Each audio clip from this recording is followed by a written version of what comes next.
G'day, I'm Peter from Bundaberg Commercial. So you've decided to go and buy a commercial property. And one of the early questions that you have to ask yourself is, do you do it yourself? Or do you use like one of those marketing agencies or a buyer's agent?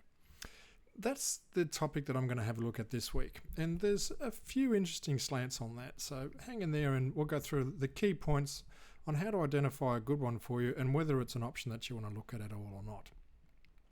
Now, I remember when I was a teenager and I was working with my dad. My dad was a chef and I was a kitchen hand at that stage. And it came to Saturday, and Saturday was race day where we were. And I got to the stage, I haven't got time to get across the road and go to the tab and put my bets down for the weekend. And my old man come up, he says, it's all right, I'll be your TAB. Now, for those who aren't familiar with gambling, TAB is one of the early gambling houses. You place your bets on, and the race would finish. And if you won, you got your money back. If you didn't win, which was most of the case, they kept it and it vanished off into taxation and state governments and whoever owns the TAB. And my dad said, "I'll be your TAB." And I thought, that's a bit odd, but okay, I'm up to it. And he says, "Yep, no worries. Whatever they pay, I'll pay, and." Whatever you put down, you just put down normally. So I put my bets down with my dad. Sounds an interesting way. I thought, well, if I lose, at least it goes to dad rather than TAB. Sure enough, by the end of the day, he had more of my money than what I did. I thought, okay. And this went on for a couple of weeks, and I thought, I'm not real sure this is working for me. But the penny hadn't quite dropped. Then my dad thought, he'll keep going with this. But I decided I went and bought a magazine at that day called Computer Form. Now, this is early days AI.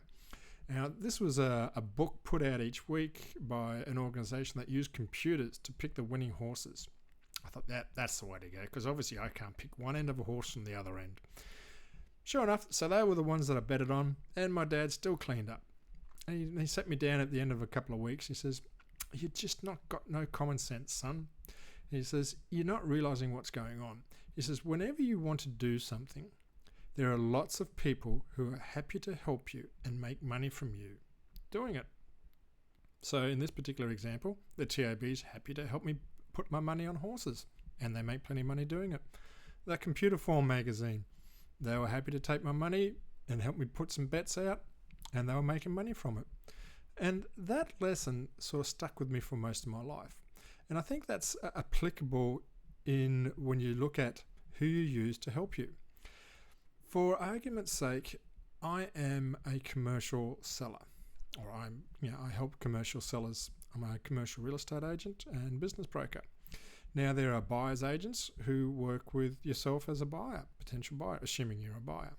And there are also marketing agencies that do like a whole gambit of options for you, because they realize some people are time poor, or they're nervous, or they have a low skill set. So they'll do the legals, the research, the finding of the properties, the setting up of the due diligence, the settlement, the whole kit and caboodle, so the full versions. Now, the first thing to recognize is we both work the same industry, but I don't get paid by them. So the information I'm giving now is just my experience. I'm not getting any kickbacks from anybody. I'm not going to recommend any particular ones. And likewise, I'm not going to say no, it's not a good option. I'm just going to give you some things to think about. And one of the first things to think about is, what's the motivation? So it's easy for me when I was a teenager. The TAB's motivation was to make money out of me losing money, basically. And the Computer Form, they're out there to make money too. If I won, they didn't care. If I lost, they didn't care, as long as I bought the magazine. So when you're looking at buying your commercial property, have a look at what is the motivation of the people who are helping you. And there's nothing wrong with motivation. It just is important that you recognize it. And I'll give you another story, because I've got a lot of story of me and money. We just love to part ways on a regular basis, but it's all part of the learning mosaic of life. I remember when I was obscenely rich when I was working for a company, and we decided to go and buy some residential investment property. And I went to one of a friend of mine who had just started work as an advisor for a marketing agency. Now, this is one of those people that did the whole kit and caboodle for you. They basically just gave you a check at the end of the month after you've paid all the finances and got your property. Now, for me to understand what his motivation was quite easy. In those days, from memory, I think he was going to make $3,000 out of the contract. And look, that's probably the equivalent of about 15, 20 grand nowadays. So that's a fair while ago. So I understood that motivation. What's another thing that my dad said is, if it was so clever, thinking of computer form, if it was so clever and so effective, then they wouldn't share that information. So always bear that in mind when you're talking with someone who's, selling you some agencies. To give you a concept, if you go to buy a car and you go to a Ford dealer, what's their motivation? Their motivation is to sell a Ford car. They're not going to give you a Toyota or a Great Wall or a Haval if they're better for you. They're focused on having a look at giving you another Ford. So the motivation is something that's important. And like I said, it's not good or bad. Everyone does things for some reason. My passion is to help people buy and sell. And my motivation is just to get them happy and to work from a customer service point of view. Other people are looking at different philosophy. As long as you understand what the motivation is the key part. And to recognize also that they may well realize that they have a better way of making money from you than if they did it themselves. So why do a lot of these agencies go and do those things? For argument's sake, if commercial property was so great, why do I help people rather than buy all my own commercial property? That sort of philosophy. So make sure you understand the motivation. One of the books, one of the timeless classics, was Stephen Covey's 7 Habits of Highly Effective People. And he used to explain that when you meet someone, or including an organization, when you first deal with an organization, there's 2 things to look for. One's a character and one's a competence. So the character is, what's their ethics level, what is their motivation, what is their security, what is their assurance, that sort of type aspect. So make sure when you're dealing with someone that it's someone that you understand, let your intuition tell you if it's someone you may not be wanting to trust. It's, quite often is the case when you've got a lot of money sloshing around in commercial property, you don't always get the good players. Quite often we get cowboys, just like you get bad mechanics and bad lawyers and bad cooks. And you also get good mechanics and good lawyers and good cooks. So it's a caper of understanding who you're dealing with, whether it's by yourself as an agent, whether it's working through a buyer's agency, or whether it's working through a marketing organization. Just make sure that you've got the indicator that you're comfortable working with these people. The second thing is competency. So there's a few things you can have a look at in regards to competency. One is skill set. How long have they been in that industry? Now that tends to be a little bit overrated. It's funny, if you got someone new in the industry, don't necessarily discount them. You will probably find that they have a lot of motivation and a high customer service mentality. As long as they've got someone of guidance or a mentor to help them, you should be okay. So don't automatically discount someone because they may be younger than you, or they just come new to the industry. But experience is one of the things. The other area is, what's their skill set? Do they know what they're talking about? Have they got their processes in place? Or are they someone who's always saying, I'll get back to you with that one, or I have to find out the answer to that one, or I don't have that form with me? Those are sort of the factors that, okay, this person may not be in that competency bracket. Are there qualifications that are needed? Now, everyone in the real estate industry needs to have a real estate agency license. And, if they're into financial advice, they're going to have some financial licenses.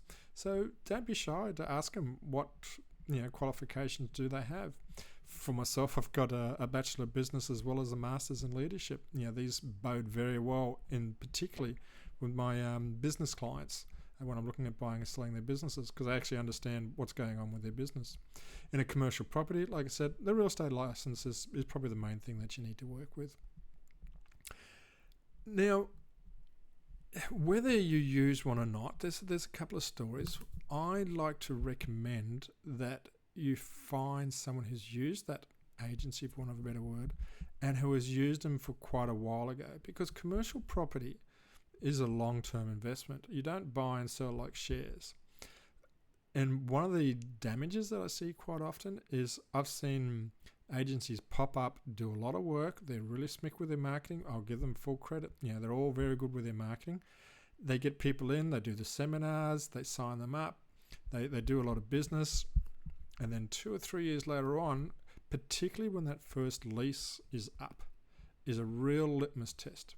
What happens after that initial first 3-year period, especially if it's an owner leaseback? Now, an owner leaseback is when someone runs a business from a property and then they sell the property and you buy the property and they lease the property back from you, and they may have it for 3 years. I think probably the worst scenarios I've seen, and I've seen some that have finished their term, paid out the term, so everyone's happy, the bank's happy, but then you've got to find another tenant because that person may have said, no, I'm only here for the one term. They may have let you know, or they may not have let you know. That's another aspect that you've got to work on. Whenever you have agents, you're one step removed from the seller. So you may not even talk to that seller, which is one of the risks of working with an intermediary. So have a look. Yeah, the reason I said that is I've seen now properties that were leased back, and they've been vacant for like almost 2 years. And it's really painful for the buyers who have done that. So when you go looking for referees or referrals, have a look at trying to get a chance to talk with someone who's been there for 3 years or more. Have a look at the old Google reviews and the new ones, but the problem with those is they're very short snap time. You know, if someone put a review 3 years ago, they may think totally different now. Put the onus on the person. I mean, if you're going to be spending thousands upon thousands of dollars with them, let's get real, then make sure that, you know, ask them, give me 3 names of people who you worked with, you know, three or more years ago. I'd like to talk to them, clear the way. Now, as an agent, that can be difficult, but yeah, it's worth a question and it's worth checking it out. So that's an area of deciding the competency. You know, have a look at a long-term trend on them. Have they been around for quite a while? What do the pieces look like after that first lease goes over? Just having a look at my notes. That's probably about it, I think. So if you're going to use an agent, that's fine. Be aware of it. Just check their motivation. Understand how much the charging is. And just consider, are they going to make more money out of this than what you are? Is probably the main part. And then check the competency. Make sure that they've got the qualifications. If they're new, that's fine, as long as they've got a good mentor to work with them. Sometimes you'll find in instances of presentations, a new, inexperienced person will have a mentor with them as well. It's quite often in most industries, similar to an apprentice and a mechanic. Yeah, nothing unusual in that sort of bracket. And yeah, just enjoy it. Just be sure to check, see if you can get someone who's worked with them for, you know, quite a few years and see if they're still happy. All right, if you've got any questions, leave them in the comment field and I'll be happy to put some more material together for you. In the meantime, till next week, take care and God bless.